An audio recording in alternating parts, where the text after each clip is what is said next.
여러분, 또 그 시간이 왔습니다. 우리가 하나님을 사랑한다고 할 때 다른 표현으로 말하면 하나님 사랑은 그 말씀 사랑입니다. 나의 계명을 가지고 지키는 자라야 나를 사랑하는 자니 나를 사랑하는 자는 내 아버지께 사랑받을 것이요 나도 그를 사랑하여 그에게 나를 나타내리라. 이 말씀 묵상하는 가운데 여러분 삶 속에 사랑과 은혜와 지혜와 권능의 주님이 함께하는, 주님이 역사하는 그런 복된 삶이 되기를 축복하면서 통성경학교 우리 또 시작하도록 하겠습니다. 자, 노래 같이 한번 불러봅니다. 하나님의 마음 열방을 향한 꿈 만나 세대 신앙 개성 천년 모범 마음과 지혜 사랑해 줄 사명해 줄 절망 앞에 선 희망 징계 희망의 디딤돌 재그은 공동체 어떻게와 이렇게 사이 기쁨이 한 탄생 한 영혼 사랑 용서를 향한 열정 영광과 평화로의 초대 열리는 제자시대 경계를 넘어서 복음의 확장 준비된 멸류관 남겨진 부탁 선한 싸움을 위한 편지 미리 받은 승리의 노래 감사합니다. 자, 계속해서 제사장 나라 하나님 나라 우리가 1학기 통성경 길라잡이 가정 지금 아주 간단하게 요약 복습 정리하고 있습니다. 제7과 성경 66권의 7개 분위기 다시 말해서 통성경 7트랙을 말합니다. 그리고 또 통성경 7트랙의 분위기와 질문에 대해서 우리가 핵심을 한번 짚어보는 시간이 되겠습니다.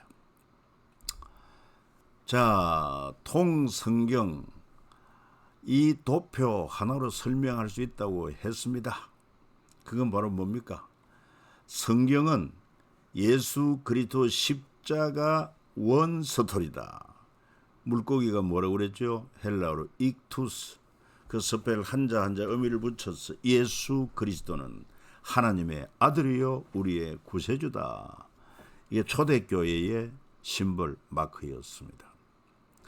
저들은 로마 제국의 박해 속에서도 그리고 카타콤 지하 동굴에 거주하면서도 참 그 믿음을 지키기 위하여 이런 마크를 만들어서 자기들의 비밀 암호로 사용했던 것을 알 수 이 마크를 따라서 오면은 크리스찬들을 만날 수 있고 예배를 드릴 수 있고 했습니다. 그래서 성경은 예수 그리스도에 대한 십자가 이 얘기다.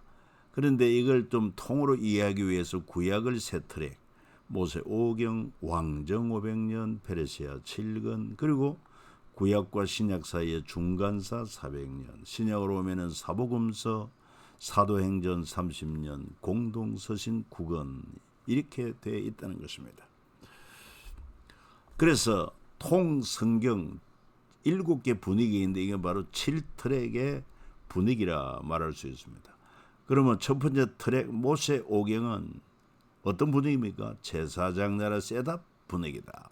하나님께서 바로 믿음의 조상 아브라함을 택하여 부르시고 그 후손에 대하여 또 만민이 그를 통하여 복을 받을 것에 대하여 말씀을 하신 이후에 그리고는 그 자손들이 이집트에 들어가게 되었고 그리고는 모세를 준비하여 이스라엘 백성을 하나님께서 구별하여 젖과 꿀이 흐르는 가나안 땅을 약속하고 불러냈습니다. 그래서 모세 오경 창세기 출애굽기 레위기 민수기 신명기 5권은 제사장 나라를 설치하는 분위기다 하는 말씀인 것입니다. 두 번째로 왕정 500년 바로 사무엘 선지자 때 이스라엘 백성들이 우리도 이방 나라와 같이 왕을 세워서 통치하게 해달라. 이거 하나님의 뜻이 아님에도 불구하고 하나님께서 허락합니다. 그러면 그 왕정이 500년 동안 지속되었는데 어떤 분위기냐? 제사장 나라 중심으로 왕과 선지자의 대립과 또는 협력 분위기다. 왕정 500년 역사를 이렇게 한마디로 말할 수 있다 이 말이에요. 그 다음에 페르시아 7권, 다시 말해서 페르시아 통치하에 기록된 성경 7권은 페르시아 제국의 도움 속에서 제사장 나라 실현하는 분위기다.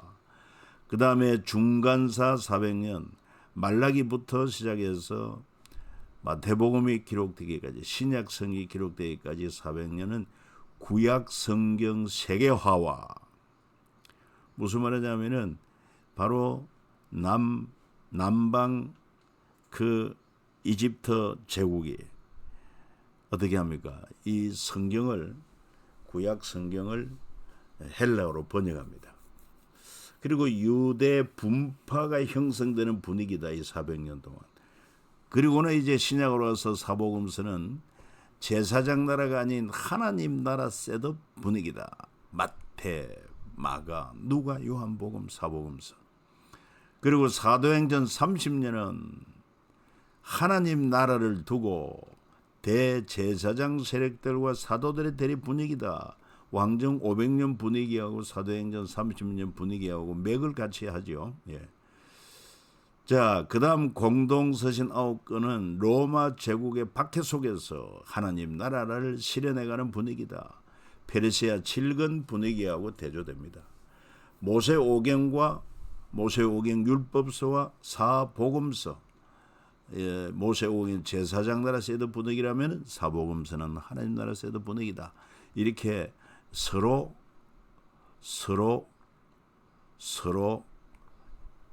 맥을 같이 하고 있다 하는 것을 알 수 있습니다. 그러면서 우리는 통성경 7개 질문을 할 수 있습니다.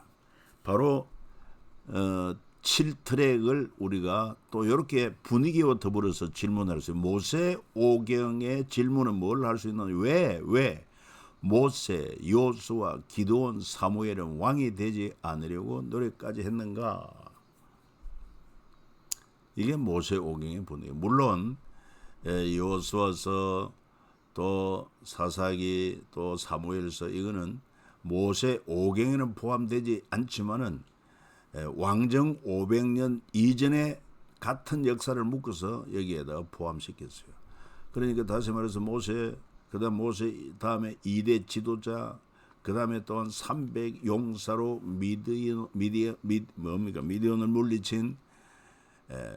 미디안을 물리친 기드온, 그다음에 또 사무엘, 이들은 왜 왕이 될 수 있음에도 불구하고 왕이 되지 않으려고 노력까지 했는가? 이유가 뭐냐? 또 왕정 500년에서도 왜 나단, 엘리야, 이사야, 예레미야 이 탁월한 자들은 왕과 대립했는가?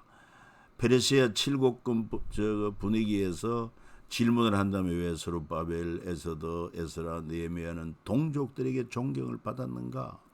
중간사 400년을 또 질문을 한 왜 유대인은 사두개파, 바리새파, 에세네파, 세리 창기파로 분파되었는가?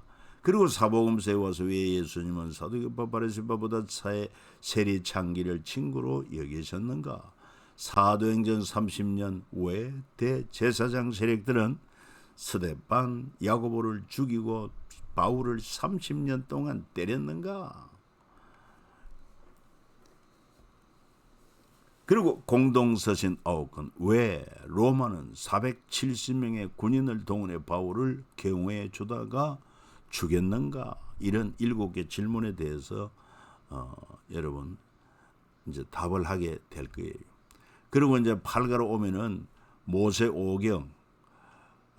모세오경에 이제 그 우리 질문했죠. 왜 모세, 요수아, 기드온, 사무엘은 왕이 되지 않으려고 노력까지 했는가?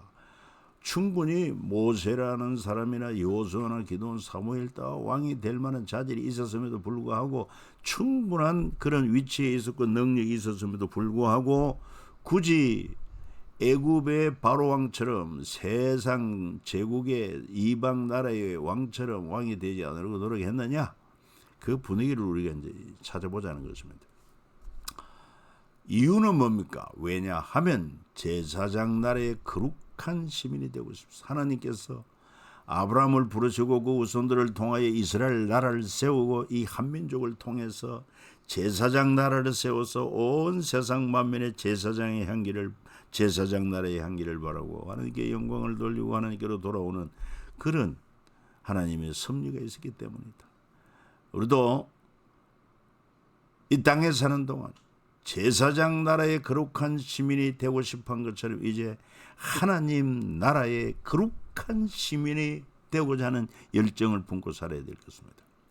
그래서 모세 오경은 바로 제사장 나라 세도 분위기다. 자, 모세를 봅시다. 모세는 네 자녀에게 제사장 나라를 가르치려고 말한 지도자입니다. 그러니까 이 제사장 나라를 거역하고 또 반대하는 자는 하나님께서 그들의 허물조차 돌아보지 마옵소서. 이 제사장 나라 정신을 떠났으니 무슨 제사를 하나님 앞에 연락될 만한 제사를 드리겠느냐. 그 다음에 또 모세는 고라, 다단, 아비람과 가족 그 반역 사건을 해결하는데 하나님께서 모세의 기도를 들으시고 제사장 나라를 거역하는 고라, 다단, 아비람 가족 땅이 갈라져 삼켜버립니다. 요즘 말로 말하면 거대한 지진이죠. 그리고 지휘관 250명, 반대편에 섰던 이들 편에 섰던 지휘관 250명도 여호와의 불로 태우고, 그러니까 이스라엘 무리들이 돌을 들어서 모세와 아론을 죽이려고 했던 백성들 가운데 또 14,700명 연병으로 죽습니다. 참 생명이 귀하지만은 이처럼 하나님의 뜻 제사장 나라를 거역하고 반대하고 방해하는 자들은 하나님께서 이렇게 징계했다. 그리고 아론의 제사장 권위를 회복시켜 줍니다. 바로 하나님께서 12지파의 지도자들별로 다 지팡이를 준비해서 지성소에 두었는데 그 가운데 유독 아론의 지팡이에만 꽃이 피고 열매가 맺히는 기적을 베풀어 주므로 하나님께서 이 아론을 제사장 나라의 제사장으로 세우셨다는 하나님의 기뻐하시는 뜻을 계시해 준 것입니다. 여호수아는 전쟁 영웅입니다. 그렇지 않습니까? 그 모세 이후 이스라엘이 지도자가 되어서 요단강을 건너고 여리고성을 함락하고 그리고 그 크고 장대한 가나안 족속들 31개 정도 왕들을 다 물리치고 가나안 땅을 정복한 전쟁의 영웅입니다. 충분히 왕이 되어야 할 자질이 있습니다. 그럼에도 불구하고 왕이 되지 않은 이유가 뭐냐? 여호수아가 책을 쓴 4가지 이유가 하나님께서 모세만큼 나 왕케 하셨다. 내 친구 갈렙은 정말 멋있다. 나도 모세처럼 왕이 되지 않겠다. 왜? 제사장 나라 거룩한 시민. 모세는 1호라고 하면은 여호수아는 제사장 나라 거룩한 시민 2호로서 내 자녀들도 모세처럼 나처럼 왕이 되지 않겠다. 얼마나 멋진 마지막 고별 설교를 했습니까? 만일 여호와를 섬기는 것이 너희에게 좋지 않게 보이거든 너희 조상들이 강 저쪽에서 섬기던 신들이든지 또는 너희가 거주하는 땅에 있는 아무리 족속의 신들이든지 너희가 섬길 자를 오늘 택하라. 오직 나와 내 집은 여호와를 섬기겠노라. 바로 저와 여러분들의 진실한 고백이 되기를 바랍니다. 그리고 제사장 나라를 간장한 사람들 기드온과 300용사들입니다. 여러분 우리 이 기드온 300용사 이야기 잘 알고 있지를 않습니까? 미디안과의 전쟁에 나설 자 모집합니다. 미디안은 넓은 벌판에 크다 메뚜기같이 수많은 군대를 징집해서 이스라엘을 공격해 옵니다. 그때 하나님께서 이 기드온을 택하여 부르시고 군사를 모집하여 미디안과 싸우라고 했을 때 군대를 모집하니 32,000명이 왔습니다. 하나님께서 기드온에게 저 사람들이 많으니까 두려워 떠는 자는 집으로 돌아가라 하라. 자, 이스라엘의 그 많고 많은 사람 중에 몇십만, 몇 백만 명 이렇게 온 게 아니라 3만 2천 명 모였으니까 두려워 떠는 자들은 그 중에 있습니다. 야, 우리 이게 참 적은 수로 어떻게 저 미디안의 수많은 군대를 우리가 이길 수 있겠느냐. 그 두려움이 있겠죠. 그래서 두려워 떠는 자는 가라. 그래서 몇 명 남았습니까? 2만 2천 명이 남았습니다. 1만 2천 명이 가고 1만 명이 갔나요? 뭐야? 2만 2천 명이 두려워서 가고 1만 명이 남았습니다. 하나님은 그래도 많다. 물가에서 물을 먹는 테스트를 시킵니다. 그래서 거기 보니까 목이 말라서 물 먹는데 정신이 팔려서 엎드려 물 마신 9,700명은 돌아가게 하고, 그래도 전쟁터에 나온 사람답게 주변을 경계하면서 손바닥으로 물을 떠서 개처럼 핥은 자 300명 이들만 택하여 그 메뚜기 떼같이 중다한 미디안과 싸우게 합니다. 왜 이렇게 하느냐? 제사장 나라에 셋업하기 원하는 하나님은 이스라엘이 나를 거슬러 스스로 자랑하기를 내 손이 나를 구원하였다 할까 함이니라. 전혀 인간의 힘으로는 이길 수 없는 그런 상황. 그래서 손으로 움켜 입에 대고 할란다의 수는 300명이요 그 외 백성은 다 무릎 꿇고 물을 마신지라 300명만 택하여 싸우게 하셨다. 그래서 기도원 함께 300명이 용사의 4가지 유 겁내지 않았다. 두려운 자는 다 떠났고 순종했다. 그리고 생활했다. 제사장 나라 이 얘기를 간증했다. 이렇게 볼 수가 있는 것입니다. 참 멋진 메시지가 아닐 수가 없어요. 특별히 그 300용사 이 얘기가 나오면은 그 역사적으로 뭐 그런 얘기가 있습니다. 기도원의 300용사 이 얘기.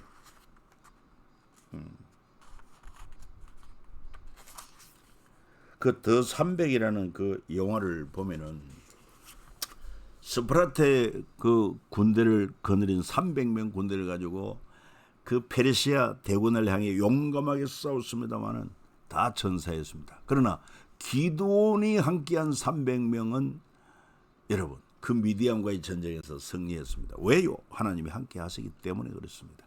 스파르타의 그 300용사들은 대단히 용감했습니다. 그래서 영화 300이라는 영화가 있어요. 전에도 소개했습니다만 한번 비디오 뭡니까 유튜브 검색해서 한번 볼만도 합니다. 그 당시 페르시아 대군이 어마어마한 대군이 바로 이 그리스 도시국가를 삼키려고 침략할 때 그 그리스 도시국가 연합의 한 그 용감무상한 그 군인들이 스파르타 용사들 아닙니까? 그래서 스파르타식 군사훈련, 이건 대단한 군사훈련이 아닐 수가 없습니다.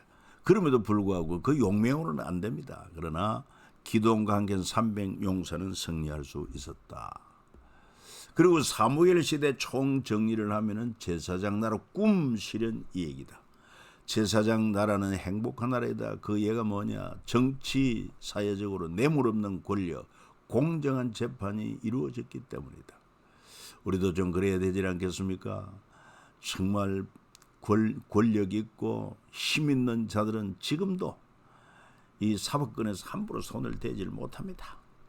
이건 정말 잘못됐어요. 그래도 이번에 조희대 대법원장 되면서 그나마 조금은 달라지는 분위기인데 정말 입법, 행정, 사법, 상권이 분명히 분립, 독립되어서 그 역할을 빠르게 해야 됩니다. 나라를 위하여, 백성을 위하여. 오늘 정말 정치가 그렇게 하고 있습니까? 사법부가 그렇게 하고 있습니까? 행정부는 어떻습니까? 좀 하려고 하지만 새로운 인물들을 통해서 기대를 해보고 싶습니다. 정말 사무엘 시대는요, 뇌물 없는 권력, 공정한 재판이 시행되었습니다. 사무엘이 그렇게 살았어요. 경제적으로 묵은 곡식 먹다가 새 곡식으로 바꾸는 그런 복을 받았습니다. 왜? 성실한 제사장 나라를 이루어가면은 하나님이 복을 주시기 때문에 가능하다는 것입니다. 국방에 있어서도 5이 100을 쫓고 100이 10,000을 쫓는 그런 역사가 일어나는 것입니다. 그거는 하나님의 도우심인 것입니다. 지금도 말이요, 이스라엘을 보십시오. 성경의 이스라엘이나 오늘날 이스라엘 형편을 보면은 하나님께서 저 이스라엘이라는 나라를 통해서 하나님이 연출하는 그런 역사적 생생한 무대로 하나님이 보여주고 있습니다. 저 이스라엘요, 이집트에 나오고자 하나님이 적고 꿀이 흐르는 가나안 땅을 주겠다 약속했는데 그 땅, 바로 팔레스타인 난민, 오늘날 난민들이 살던 그 땅을 주셨는데 그들을 가나안 땅 정복을 하고 그 땅을 차지합니다. 그런데 그 땅이 크지를 않습니다. 우리 남한의 경상북도만 합니다. 저 강원도만 합니다. 작은 나라예요. 인구도 많지를 않습니다.